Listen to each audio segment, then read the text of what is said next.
오늘 우리가 함께 은혜 받을 하나님 말씀은 시편 108편 1절 말씀부터 13절 말씀까지 되겠습니다. 하나님이여 내 마음을 정하였사오니 내가 노래하며 나의 마음을 다하여 찬양하리로다. 비파야 수금아 깰지어다 내가 새벽을 깨우리로다.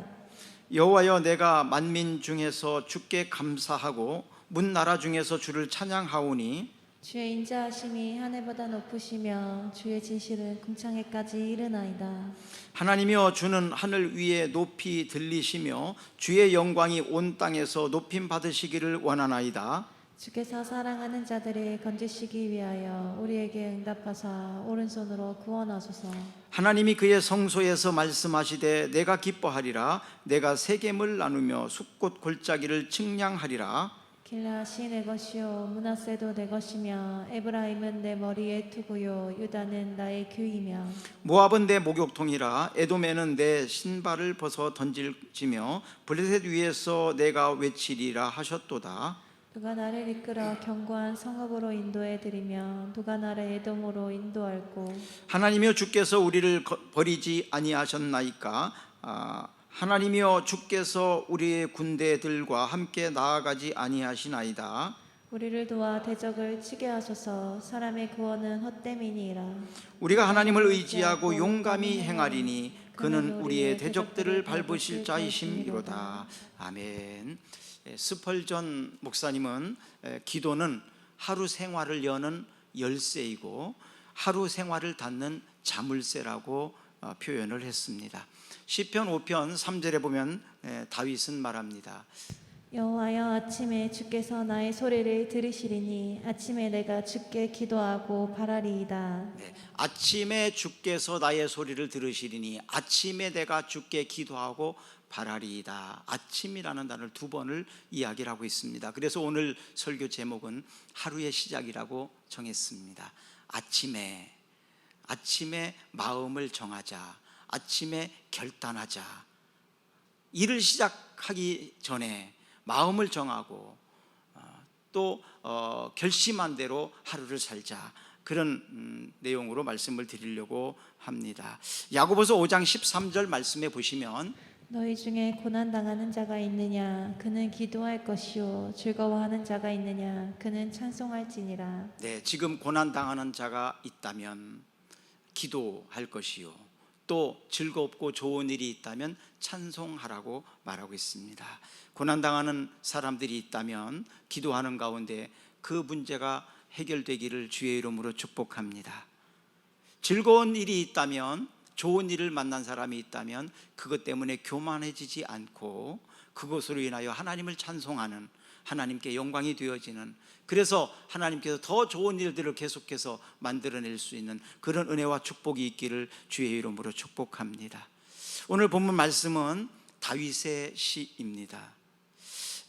사울 왕의 추격을 받아서 아둘람 동굴이나 또 엔딕의 굴에 피신하고 있을 때 시를 지은 시입니다. 그래서 고난 중에 지은 시, 이것을 비탄시라고 합니다. 비탄시, 고난 가운데 지은 시. 그러나 시의 내용을 쭉 보면 고난당하고 어려움이 있었지만 나중에 보면 하나님을 찬양하고 감사하는 내용이 나옵니다. 그래서 이것은 찬양시라고도 말할 수 있어요. 비탄으로 시작했지만 끝은 찬양으로 나오더라, 감사가 나오더라는 거예요. 시작은 힘들고 어려웠지만 그러나 마지막 때 웃을 수 있는, 그리고 찬양할 수 있는 우리의 생애가, 우리의 삶이 되기를 축복합니다. 오늘 본문 1절을 한번 같이 읽어보겠습니다. 하나님이여 내 마음을 정하였사오니 내가 노래하며 나의 마음을 다하여 찬양하리로다. 내 마음을 정하였사오니, 이것을 원어로 보면 나콘 립비로 되어 있습니다. 히브리어로, 원어로는 내 마음을 정하였다. 이것은 확고하게 결정했다, 그런 뜻입니다. 내가 확실하게, 확고하게 확정했다, 그런 뜻이에요. 내 마음을 정했다. 내 마음을 정했다. 어떻게 정했다고 나옵니까? 1절 계속 보세요. 내가 노래하며 나의 마음을 다하여 찬양하리라 이렇게 마음을 정했다는 거예요. 지금 아까 좀 전에 말씀드렸지만 지금 사울의 공격을, 추격을 피해서 아둘람 동굴, 엔디게 동굴로 숨어 들어가 있는 상황입니다. 그런 상황에서도 어떻게 정했느냐? 내가 하나님을 노래하고 하나님을 찬양하겠다고 마음을 정했다라는 거예요. 그래서 마음의 정함, 마음 먹기 나름이라는 말이 있습니다. 내가 마음 먹기 나름이다. 내가 긍정적으로 마음을 먹을 수 있고 부정적으로도 마음을 먹을 수 있어요. 할 수 있다는 마음을 가질 수도 있고 할 수 없다, 나는 못한다는 마음을 가질 수도 있습니다. 그러니까 어떤 마음을 가졌느냐? 내가 확실하게 마음을 정했다. 내가 마음에 확실하게 정했다. 마음을 확실하게 정하기 전에는 갈등할 수 있어요. 계속해서 결정을 아직 못했기 때문에 흔들릴 수 있습니다. 그러나 내가 마음을 확실하게 결정하면 어떻게 합니까? 이제는 다른 데를 돌아보지 않아요. 결혼할 때 여러분 그렇게 하셨죠?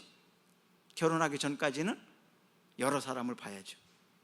비교도 해봐야 되고. 그러나 마음을 정하면 어떻게 합니까? 이제는 다른 데를 바라보지 않습니다. 다른 생각을 갖지 않습니다. 내가 마음을 확실하게 정했기 때문에 이제는 그곳이 뭐 힘들든 어렵든 어떤 상황이 생기든 가는 거예요. 왜? 마음을 정했기 때문에 그렇습니다. 마음을 확실하게 정했기 때문에. 그래서 다윗이 마음을 확실하게 정했다. 어떻게? 하나님을 노래하기로, 또 하나님 앞에 감사하기로 마음을 정했다는 거예요. 예수님께서 제자들을 부르실 때에 지난주에는 레위를 부르시는 장면을 우리가 보았어요. 레위는 마태입니다. 마태복음의 저자예요.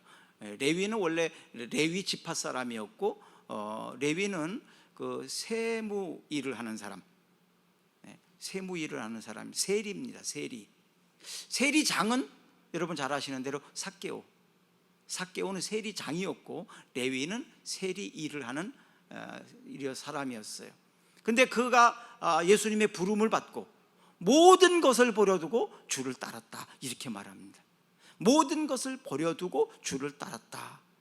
제자들 중에서 모든 것을 버려두고 주를 따랐다 이렇게 표현한 사람이 세 사람 더 있어요. 베드로, 시몬, 그리고 요한, 또 야고보. 이 사람들은 예수님이 나를 따라오느라 내가 너로 사람 낚는 어부가 되게 하리라 그랬더니 모든 것을 버려두고, 배를 버려두고 즉시 주를 따랐다, 이렇게 나옵니다. 마음을 정한 거죠. 사실 모든 것을 버려두고 주를 따른다는 건 쉽지 않습니다. 버리려고 하면 여러 가지 생각이 들잖아요. 아까운 생각 들고, 어떻게 내가 이걸 준비했는데, 여러 가지 많이 갈등이 생겨요. 버리려고 할 때. 그래서 잘 버리지 못하는 사람들도 있습니다. 근데 모든 것을 버려두고 주를 따랐다, 확실하게 결정했다는 얘기죠. 주를 따르기로 결단했기 때문에 모든 것을 버려둘 수 있습니다. 내가 다시 돌아가지 않기 위해서 아예 그냥 버려버리는 거예요. 하나님께서 아브라함을 부르실 때 그는 갈대아 우르에 살고 있었어요.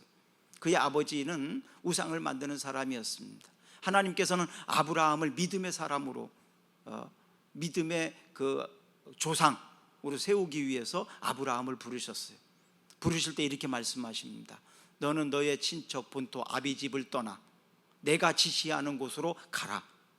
너는 본토 친척 아비집을 떠나 내가 지시하는 곳으로 가라. 그런데 어디로 가야 될지는 확실하게 잘 모릅니다. 그러나 하나님이 지시해 주시는 대로 가라는 거예요. 근데 따르기 전에 해야 될 것이 뭐냐면 너는 본토 친척 아비집을 떠나라.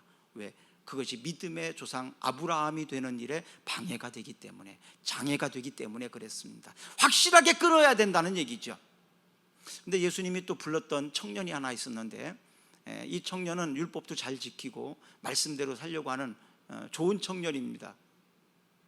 그래서 주님을 어떻게 하면 따르겠습니까? 주님을 따라가고 싶습니다. 그랬더니 주님께서 뭐라고 말씀하셨냐 하면, 너의 모든 것을 팔아서, 가지고 있는 모든 재물을 가지고 다 팔아서 가난한 사람에게 나눠주고 그리고 나를 따르라, 이렇게 말씀하십니다. 그런데 성경은 그 청년에 대해서 부자였다고 말합니다. 가진 게 너무 많다는 거예요. 그래서 그 가지고 있는 모든 것을 다 처분해서 가난한 사람에게 나눠주고 따르라고 그러니까 못 따르게 돼 있는 거예요. 그래서 그 다음에 사라졌습니다. 주님을 따르지 못했습니다. 버리지 못하고 주님을 따르지 못했던 거죠. 우리가 마음을 결정할 때 다 잡고 있을 수는 없어요. 손에 들고 있던 것을 내려놓아야 다른 것을 또 잡을 수 있거든요. 그래서 네가 손에 든 것이 무엇이냐? 그것을 내려놓아라. 내가 너에게 다른 것을 주겠다는 겁니다. 내가 그동안 잡고 있었던 것들이 신앙생활에 방해가 되었다면, 장애가 된다면 과감하게 내려놓아야 된다는 거예요. 손에 들고 있는 것을 내려놓는다는 것이 굉장히 사실은 어려운 겁니다. 의지했던 것도 있고요, 믿는 것도 있고요, 손에 들고 있는 것이 다일 수도 다라고 생각할 수도 있어요. 그걸 내려놓으라는 거예요. 내려놓는 게 쉬운 것이 아니죠. 내려놓아라, 버려두어라. 왜? 더 귀한 것을 잡기 위한 것입니다. 단순히 버림이 아니라 더 귀한 것을 얻기 위해서 내려놓는다는 것입니다. 믿음의 결단은 바로 이렇게 시작되는 거예요. 자기를 부인하고 제 십자가를 지고 나를 따르라. 이게 바로 제자의 길이죠. 자기 자신을 부인한다는 게 쉽지 않잖아요. 나를 부인한다는 게 상당히 어렵습니다. 자기의 체면, 자기의 자존심, 자기가 짚고 있는 그 많은 것들이 있어요. 내가 그것 때문에 서 있는 거거든요. 그것을 내려놓는다는 게 그렇게 쉬운 건 아니에요. 자, 이것을 내려놓을 때 하나님은 바로 새로운 날을 열어주시는 것입니다. 아브라함에게 그렇게 하셨습니다. 레위에게도 그렇게 하셨습니다. 베드로와 요한과 야고보에게도 주님은 모든 것을 버려두었을 때 그를 제자로 삼으시고 그의 인생을 바꾸어 놓았습니다. 이렇게 모든 것을 버려둘 수 있는 사람은 어떤 사람이냐? 이 세상에 있는 것, 내가 지금 잡고 있는 이것으로 만족할 수 없을 때, 그리고 그것이 나의 진정한 꿈이 아니라고 생각할 때는 내려놓을 수 있는 거죠. 자, 공부를 시작하는 학생들은 어떻게 해야 되겠습니까? 내가 공부하기로 결단을 했다면 내려놓아야 될 게 있어요. 그동안 내가 좋아했던 것, 공부하는데 방해가 됐던 것, 그런 것들이 있다면 끊어야 합니다. 그것을 끊지 않고 그것을 내려놓지 않고는 공부할 수가 없거든요. 그래서 오늘 제목대로 하루의 시작, 이제 새롭게 시작하는 마당에서 우리가 어떻게 무엇을 가지고 하루를 시작할 건가? 그래서 제일 처음에는 찬양입니다. 하나님을 찬양으로 시작하자는 겁니다. 하나님을 어떻게 찬양해야 되느냐? 마음을 다하여 찬양하는 것입니다. 마음을 다하여라는 얘기는 내가 할 수 있는 최선으로 모든 것을 동원하여, 그런 뜻이 있어요. 마음이 담긴 선물이라는 것도 있죠. 마음이 담겨 있지 않은 선물도 있고 마음이 담겨 있는 선물도 있습니다. 그것이 크고 작고의 문제가 아니고 마음이 담겨 있느냐, 그것이 정성이 담겨 있느냐, 이 차이가 있죠. 진심이 담겨 있느냐, 이런 것이죠. 마음이 담겨 있는. 그래서 마음을 다하여 하나님을 찬양하라는 거예요. 내가 할 수 있는 모든 것을 동원하여 최고로, 최선으로 하나님을 찬양하는 것으로 시작하라는 것입니다. 요즘에 노래하는 것이 많이 뜨지요. 세상의 노래는 어떻게 합니까? 희노애락, 나의 감정에 따라서 기쁨과 슬픔과 분노, 이런 것들을 가지고 표현합니다. 이게 세상의 노래입니다. 그래서 슬픈 마음을 가진 사람은 슬픈 노래를 많이 합니다. 기쁘고 즐거운 사람들은 신나고 즐거운 노래를 좋아합니다. 하나님을 찬양하는 것은 좀 달라요. 하나님을 찬양하는 것은 내 마음과 어떤 나의 기쁨, 슬픔, 분노, 이런 것으로 찬양하지 않아요. 하나님의 성품, 하나님의 품성에 따라서 하나님의 능력이 근거가 되어서 찬양을 합니다. 그래서 찬양을 하다 보면 내가 그 하나님의 품성을 담게 되고 하나님의 능력을 갖게 되지요. 성도들의 존재 이유와 근거는요, 하나님을 찬송하게 하기 위함이라고 성경은 말합니다. 율법의 완성은 바로 사랑이지요. 어떤 사랑입니까? 하나님을 사랑하는 거예요. 마음을 다하여, 목숨을 다하여, 뜻을 다하여, 힘을 다하여 하나님을 사랑하라. 이것이 율법 아닙니까? 또 내 이웃을 내 몸과 같이 사랑하라. 이것이 바로 율법이다. 이것이 바로 선지자라고 말합니다. 자, 시편 43편 21절을 볼까요? 이 백성은 내가 나를 위하여 나니 나를 찬송하게 하려 함이니라. 이 백성은 내가 나를 위하여 지었나니 나를 찬송하게 하려 함이니라. 하나님을 찬송하게 하기 위해서 우리는 지음을 받은 존재지요. 그래서 다윗은 어릴 때부터 목동 일을 했는데, 양을 치는 일을 했는데요, 그는 양을 치면서 늘 하나님을 찬송했어요. 늘 하나님을 찬양하기를 좋아했어요. 모든 상황 속에서. 어떤 때는 힘들 때도 있고요, 어떤 때 외로울 때도 있고요, 어떤 때는 두려울 때도 있고 막 그렇잖아요. 근데 하나님을 찬송하다 보면 더 이상 외롭지 않았고요, 또 하나님을 찬송하다 보니까 뭐 적들로부터의 어떤 두려움이나 공포 이런 것들도 사라지게 됐고요.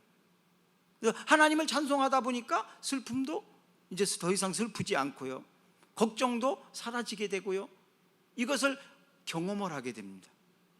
근데 세상 노래로 하면요, 점점 더 빠져들어갑니다. 나 지금 슬퍼, 나 지금 외로워. 그러면 슬픈 노래를 하고 외로운 내 마음의 상태를 잘 표현해주는 그런 노래를 하게 되거든요. 그럼 어떻게 됩니까? 그 노래에 따라서 내가 점점 빠져들어가게 돼요. 더 슬퍼지게 되고요, 더 외로워지게 되고요, 그래서 눈물을 흘리고요, 더 점점 그렇게 빠져요. 그런데 하나님을 찬양하는 사람은 반대가 됩니다. 외로웠던 사람이 더 이상 외롭지 않아요. 왜? 하나님 나를 사랑하시고 나와 함께 하시니까요.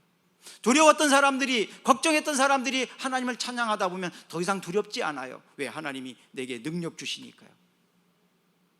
바로 하나님을 찬송하는 사람과 세상 노래를 하는 사람과의 차이점이라고 볼 수 있습니다.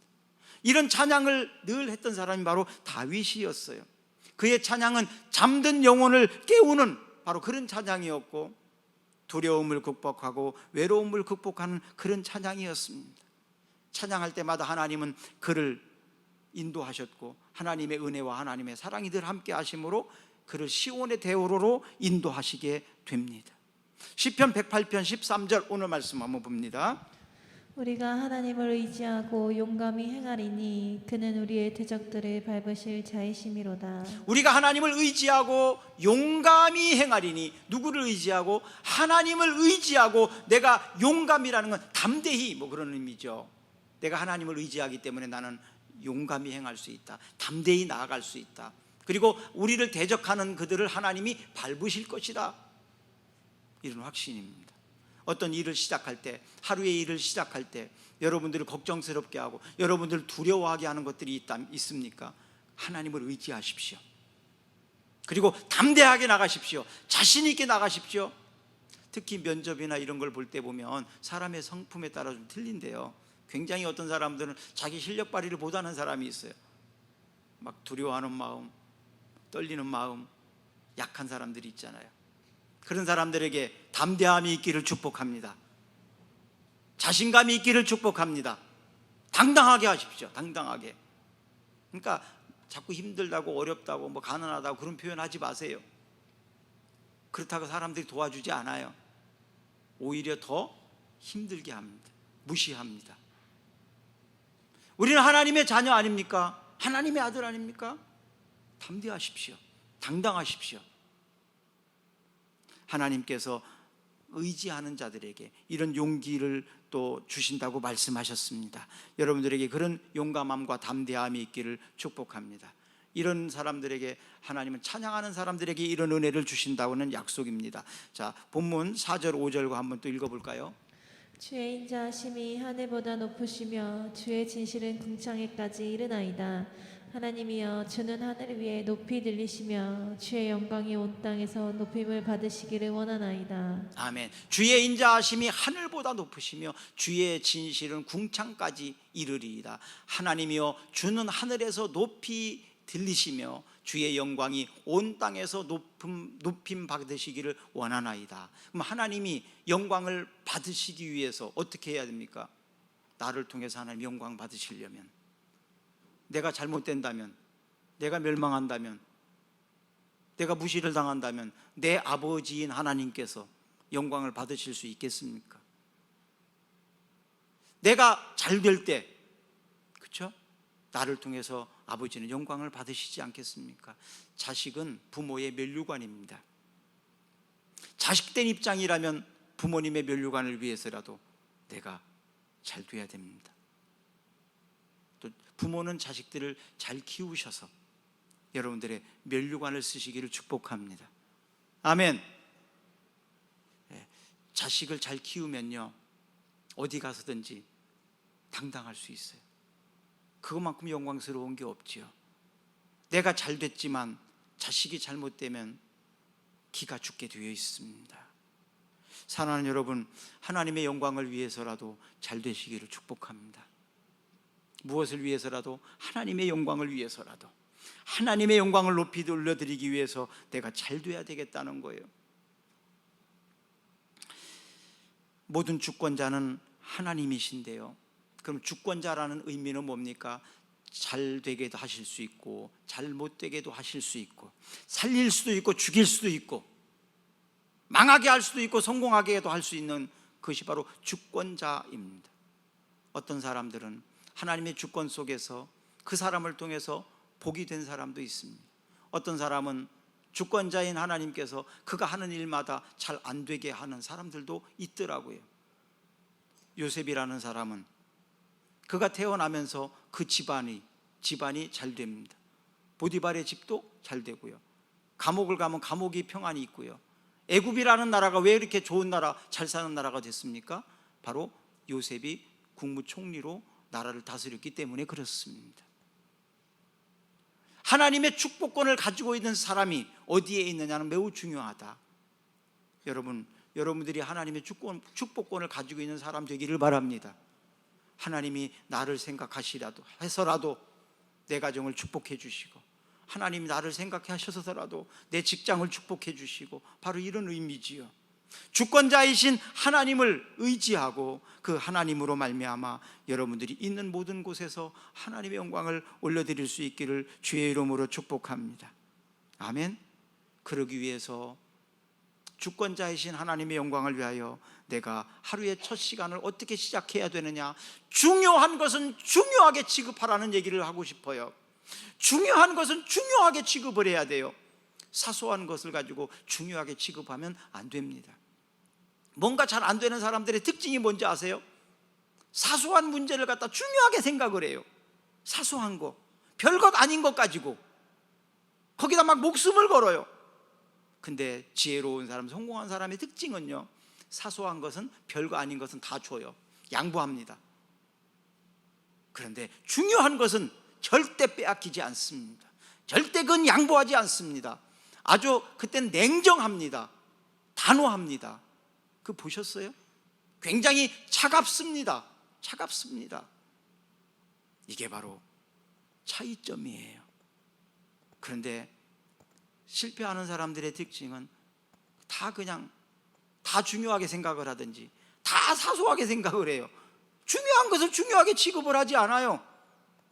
중요한 것을 중요하게 다룰 줄 알아야지요. 그렇죠? 중요한 것을 중요하게. 오늘 우리가 아까 그 교동문에서 읽었지 않습니까? 몸이 중요하지 의복이 중요하냐? 그런데 사람은 거꾸로라는 거, 거꾸로. 몸에다 의복을 맞춰야지 의복에다 몸을 맞추면 살 수는 없지 않습니까? 중요한 것은 중요하게 취급하시고 사소한 것, 별것 아닌 것은 그냥 사소하게 취급을 하셔야 돼요. 그런 결단이 있어야 성공합니다. 그래서 이건 안 돼, 내가 결정한 거야, 내가 마음을 정한 거야, 이게 분명해야 한다는 거예요. 뜻을 정해야 된다, 이 말입니다. 확실하게 확고하게 결정을 해야 된다는 얘기입니다. 그걸 하지 않으면 사소한 것 때문에 중요한 것을 잃게 될 것입니다. 그리고 성공할 수도 없게 될 것입니다. 사소한 것은 사소하게 취급하시고 중요한 것은 중요하게 다룰 수 있기를 바랍니다. 부부싸움 할 때 특히 그렇게 많이 하시잖아요. 중요한 문제를 가지고 이야기를 하다가 사소한 것 가지고 또 문제를 삼아서 감정이 틀어지고 중요한 것을 잃을 때가 얼마나 많습니까? 말하는 투, 뭐 그랬다, 네가 뭐 지금 하는 거 보니까 그랬다, 이렇게 별거 아닌 거 가지고 많이 감정을 상할 때가 참 많잖아요. 사소한 것 가지고는 목숨 걸지 마시고, 별거 아닌 것 가지고는 그냥 그럴 수도 있다라고 취급하세요. 중요한 것을 잃어버리는 어리석은 자가 되지 않기를 바랍니다. 이사야 37장 16절 말씀을 보십시오. 그룹 사이에 계신 이스라엘 하나님 만군의 여호와여, 주는 천하 만국의 유일하신 하나님이시라. 주께서 천지를 만드셨나이다. 아멘. 주권자이신 하나님, 그 하나님이 천지를 만드신 분이다. 이 얘기는 모든 것들의 주인이시라 이 말입니다. 하나님이 모든 것들의 주인이시고 천지를 만드신 분이라면, 그렇다면 그 하나님이 마음 먹기에 달려 있다는 거죠. 그 하나님의 결정에 따라서, 그 마음에 따라서 내가 살 수도 있고 죽을 수도 있고, 내가 건강할 수도 있고 병들 수도 있고, 그 모든 것들이 하나님의 주권 속에 있다는 겁니다. 그래서 그 하나님에 대하여 우리는 어떻게 해야 되겠습니까? 그렇다면 그런 주권자 하나님, 그런 능력의 하나님, 나를 망하게 할 수도 있고, 나를 흥하게 할 수도 있고, 나를 합격시킬 수도 있고, 나를 떨어뜨릴 수도 있고, 그 모든 권세를 가지신 분이 하나님이라면 그 하나님 앞에서 내가 어떻게 해야 되겠습니까?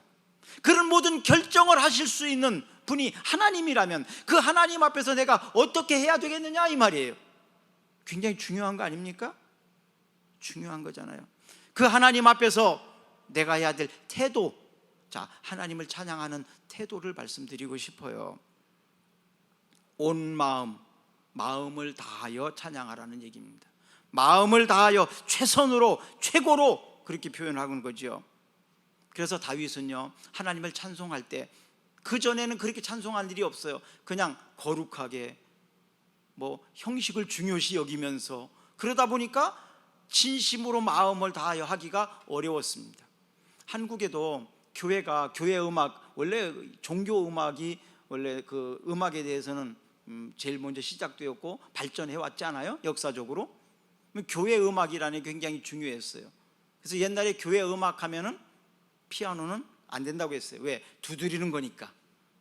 어떻게 두드려서 칠 수 있냐? 안 돼. 건반. 그래서 눌러서 살살, 풍금처럼 이렇게 누르는 거. 드럼? 저 어떻게 예배하는데 저걸 막 땡땡거리고 두드릴 수 있냐? 안 돼, 드럼은. 그러면서 교회 음악 하는 일에 많은, 이거는 되고 이건 안 되고 이렇게. 또 어떤 교회는 옛날에 그랬어요. 박수 치는 것도 안 된다고 그랬어요. 어떻게 경망스럽게 박수 치면서 노래를 하냐? 조용히 앉아서 거룩하게 해야지. 이렇게. 요즘엔 그렇게 하는 교회들은 없죠. 다. 왜? 다윗도 보니까 비파와 수금으로 막 노래했고, 모든 것을 심지어는 춤을 추면서 노래했다고 나와요.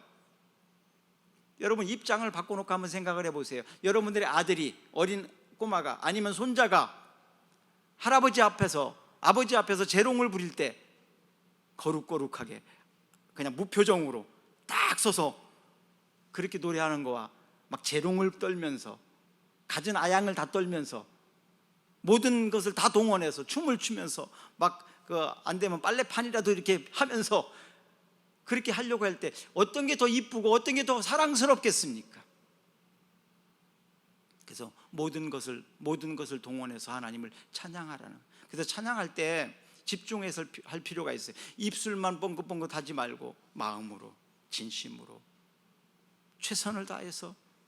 요즘에 그 TV나 이런 데 노래하는 거 보세요. 그냥 마이크 들고 이렇게 가만히 서서 노래합니까?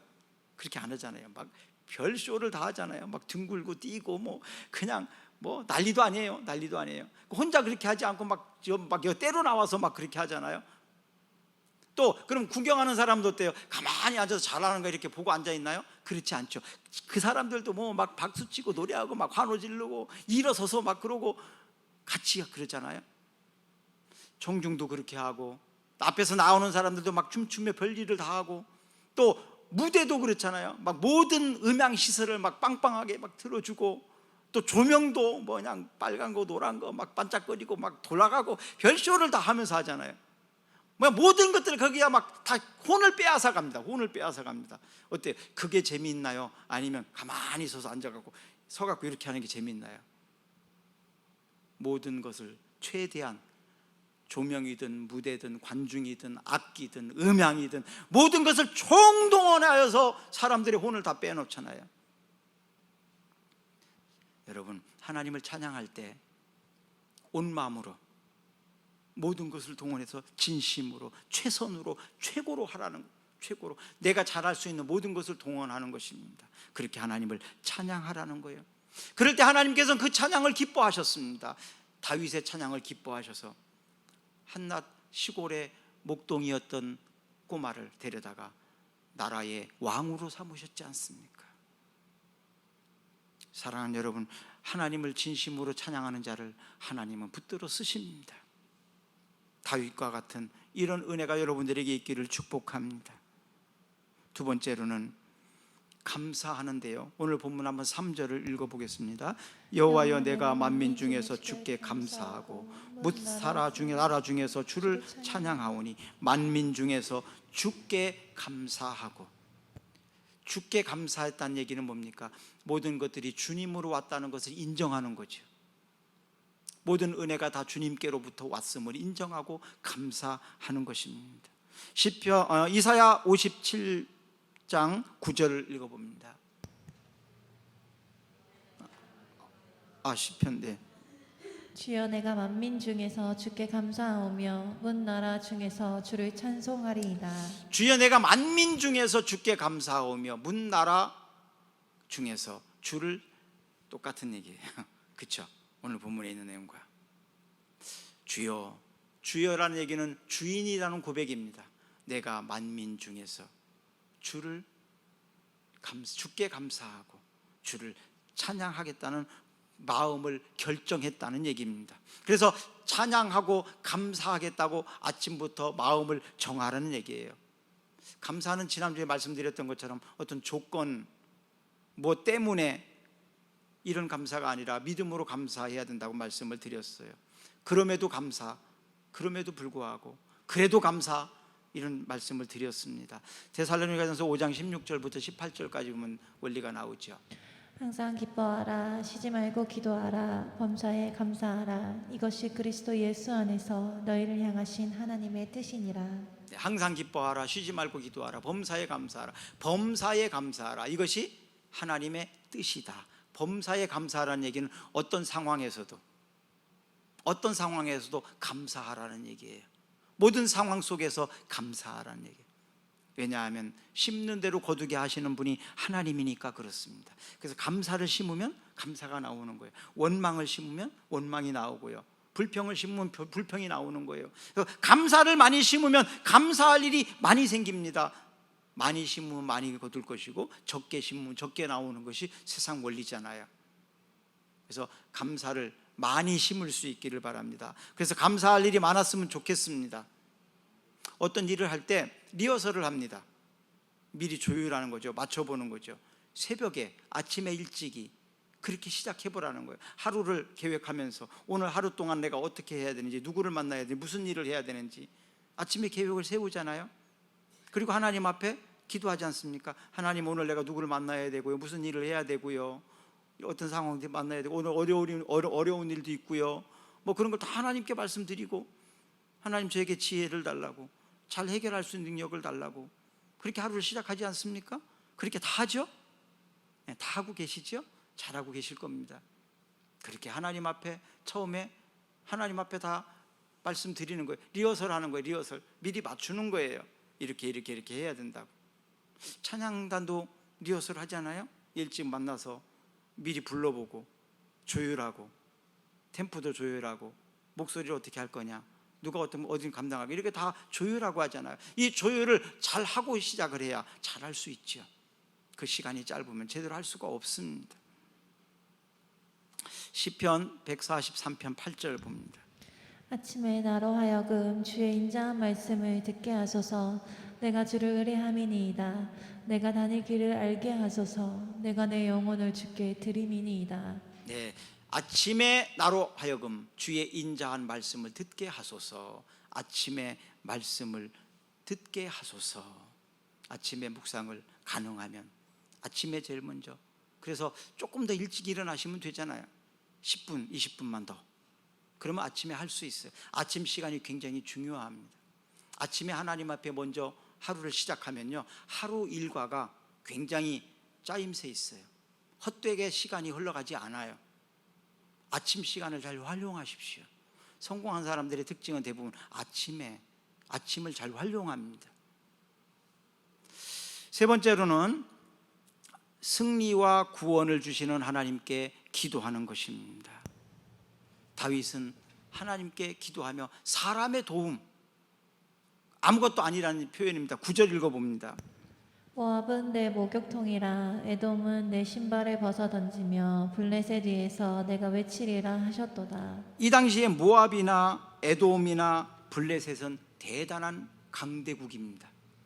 그런데 그 강한 사람을 의지하지 않는다는 거예요. 내가 사람의 도움을 구하지 않고 의지하지 않는다는 얘기입니다. 내가 의지할 분은 하나님이라는 거죠. 하나님의 존재를 아시면 여러분도 그렇게 고백할 수 있습니다. 사람의 마음을 움직일 수 있는 분은 하나님이시거든요. 그 하나님을 의지해야 합니다. 12절 읽어보십시오. 우리를 도와 대적을 치게 하소서. 사람의 구원은 헛됨이니이다. 사람의 구원은 헛됨이라. 사람의 도움은 아무것도 아니라는 얘기죠. 그래서 하나님의 도움을 간절하게 구하는 그런 이야기입니다. 하나님 우리를 도우시는 분입니다. 하나님은 우리가 처한 모든 것들을 가지고 나오기를 원하세요. 하나님은 상의하시기를 원하세요. 자, 여러분 자녀들이 여러분과 상의하고 어떤 일을 하는 거와 상의하지 않고 자기 멋대로 하는 거하고는 전혀 다르잖아요. 여러분들이 결정해 줬을 때, 여러분들이 결제했을 때 그것에 대한 책임을 여러분 지지 않습니까? 상의하고 이야기를 하고 하는 거와 혼자 멋대로 하는 거하고는 다르잖아요. 바로 기도는 그런 거예요. 하나님과 상의하는 거예요. 하나님, 제가 이렇게 하려고 하는데 하나님 도와달라고 이렇게 하고 싶습니다. 그리고 이것이 아니라면 하나님 막아주시고 다른 길을 인도해 달라고 그렇게 기도하는 거예요. 고린도전서 15장 10절 한번 읽어봅니다. 그러나 내가 나 된 것은 하나님의 은혜로 된 것이니 내게 주신 그의 은혜가 헛되지 아니하여 내가 모든 사도보다 더 많이 수고하였으나 내가 한 것이 아니요 오직 나와 함께 하신 하나님의 은혜로다. 아멘. 그냥 띄워놓으세요. 금방 없애지 말고. 자, 이건 사울이었던 바울이 고백한 내용입니다. 사울은 무엇이든 하든 굉장히 열심히 했어요. 그리고 그가 하는 일들마다 굉장한 업적도 이루어냅니다. 근데 그가 과거에는 하나님의 은혜를 모르고 했을 때는 자기가 열심히 해서 성공했고 좋은 학교도 갔고 또 좋은 결과물도 얻었어요. 그러면 결국 내가 이렇게 했다라고 말할 수밖에 없었어요. 근데 그가 하나님의 은혜를 제대로 알고 난 다음에는 이렇게 고백하는 겁니다. 내가 한 것이 아니다고, 하나님의 은혜라고, 하나님이 하게 하신 거라고. 그러므로 나는 결코 교만해질 수 없다는 거죠. 하나님이 하게 하시면 누구든지 그렇게 할 수 있는 거예요. 내가 아니라도. 바로 겸손한 사람이 되었다는 거예요. 이게 굉장히 중요한 겁니다. 원리가 어떤 업적을 크게 이룬 것보다도 더 중요한 거, 그 업적을 이루어서 교만하게 된다면 그거는 망하는 일입니다. 업적을 이루었을 때 겸손할 수 있는 사람, 이것이 진짜로 성공한 사람입니다. 그리고 자기가 한 모든 일들에 대해서 다른 사람의 공을 돌릴 수 있는 사람. 내가 이 자리에 설 수 있었던 것은 내가 한 것이 아니고 부모님의 은혜입니다. 선생님들이 도와줘서입니다. 기도해 주셨기 때문입니다. 그러면서 사람들에게 공을 돌릴 수 있는 겸손함, 이 사람이 진정으로 큰 사람 아니겠습니까? 바울은 바로 하나님의 은혜를 알면서 그것을 경험하게 된 거예요. 진짜로 훌륭한 사람인 것이지요. 그래서 하나님을 찬양하고 하나님께 믿음으로 감사하는 사람들에게 바로 이런 은혜가 주어지게 됩니다. 근데 하나님을 찬양하거나 하나님께 감사하지 않고 자기가 한 거라고 교만한 사람들에게는 이런 은혜가 임할 수가 없는 거겠지요. 현재의 삶은 과거를 딛고 선 결과입니다. 그리고 현재의 생각은 나의 미래가 만들어지게 됩니다. 우리가 믿음으로 꿈꾸면 하나님이 이루십니다. 한번 해봅시다. 우리가 믿음으로 꿈꾸면 하나님이 이루어 주십니다. 네, 우리가 믿음으로 꿈꾸면 하나님이 이루어 주십니다. 네, 전주 비전대학교를 제가 좋아하는 것이 몇 가지가 있는데 이름부터 좋아합니다. 하나님의 비전으로. 그게 바로 전주 비전대학교의 모토예요. 하나님의 비전으로. 우리가 가진 꿈, 내가 바라고 있는, 내가 원하는 이게 아니라 하나님의 꿈, 하나님이 원하시는 것, 그것을 이루어 드리는 사람으로 준비시키는 대학. 그거 멋지지 않아요? 네, 멋지잖아요. 그래서 제가 좋아합니다. 그리고 전적으로 제가 같이 협력합니다. 여러분, 하나님의 꿈을 이루어 드리는 사람이 되었으면 좋겠습니다. 내 뜻과 내 계획을 이루려고 하는 것이 아니라 하나님의 뜻을 나를 통해서 이루어졌으면 좋겠다. 그것이 사실은 여러분들이 가장 잘 되는 지름길이에요. 왜? 나를 그렇게 하나님 만들으셨으니까요. 나를 그런 목적으로 만드셨기 때문에 가장 잘 활용할 수 있는 비결이기도 합니다. 다니엘은 블레셋에게 끌려갔을 때 노예로 끌려갔어요. 근데 그는 끌려갈 때 마음을 정했다고 합니다. 다니엘 1장 8절 볼까요? 다니엘은 뜻을 정하여 왕의 음식과 그가 마시는 포도주로 자기를 더럽히지 아니하리라 하고 자기를 더럽히지 아니하도록 환관장에게 구하니. 자기가 마음을 정했대요. 뜻을 정했. 아니, 노예로 팔려가는 사람이 뭔 자유가 있다고, 뭔 주권이 있다고. 그런데도 마음을 정했다는 거예요. 내가 마음을 정했다, 내가 뜻을 정했다. 어떤 뜻을 정했느냐? 아무리 왕이 주는 음식이라 할지라도 먹을 수 없는 것은 먹지 않겠다는 거죠. 내가 죽으면 죽었지 하지 않겠다고 마음을 정했다는 거예요. 이게 바로 마음을 정하는 겁니다. 뜻을 정하는 겁니다. 내 앞에 어떤 어려움이 온다 할지라도, 어떤 장애가 온다 할지라도, 어떤 힘든 일이 생긴다 할지라도 내가 마음을 정했기 때문에, 내가 뜻을 정했기 때문에 나는 한다. 그런 게 바로 마음을 정하는 게 그만큼 중요합니다. 뜻을 정하는 것이 중요합니다.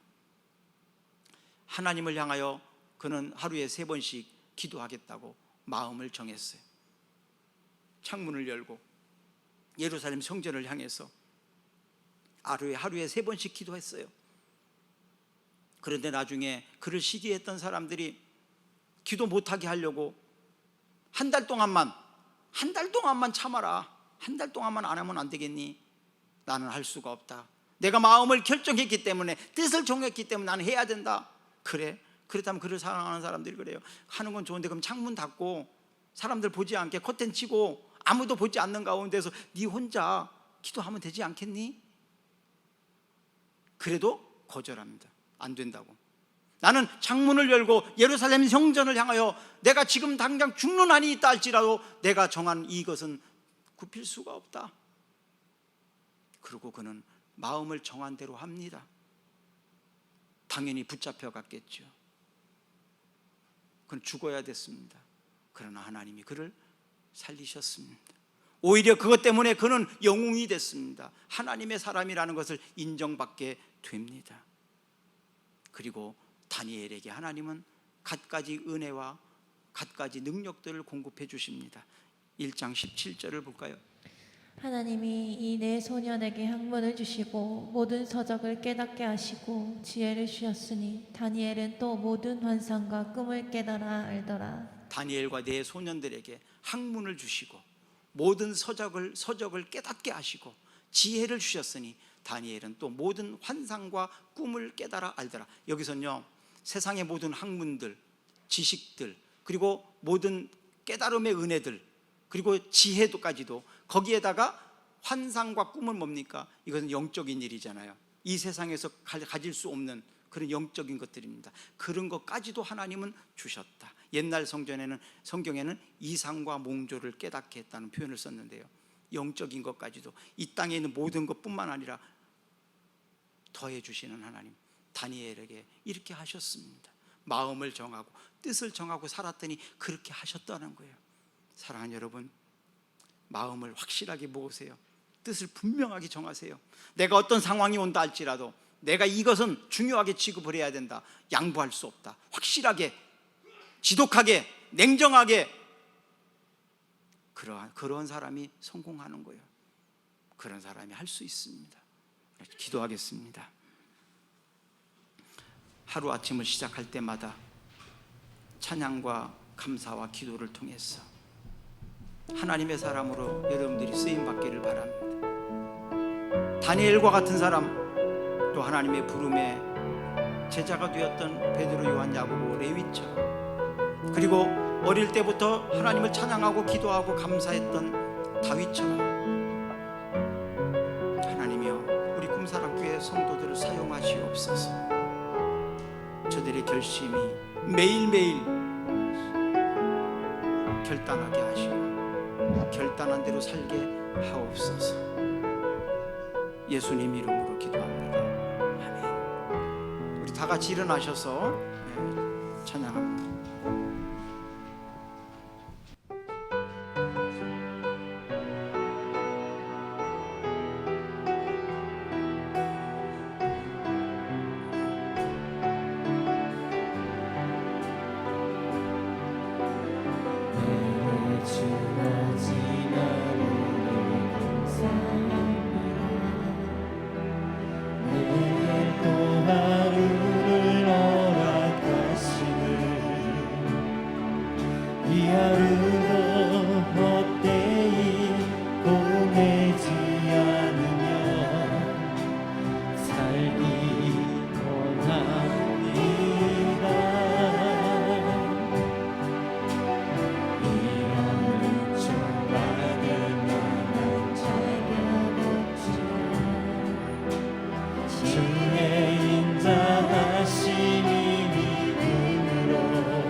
지금은 구원의 기쁨을 가져다 주신 예수 그리스도의 은혜와 구하는 것을 주신다고 약속하시고 날마다 은혜 안에 품어주시는 하나님 아버지의 사랑하심과 예배를 통하여 찬양과 감사와 기도하며 하루를 시작하겠다는 결단하는 모든 성도들, 뜻을 정하고 마음을 정해서 하나님의 영광을 위해서 살고 싶다고 결정한 모든 성도들, 저들의 결심 위에, 저들의 삶 위에 영원토록 함께 하시기를 간절히 축원하옵나이다. 아멘.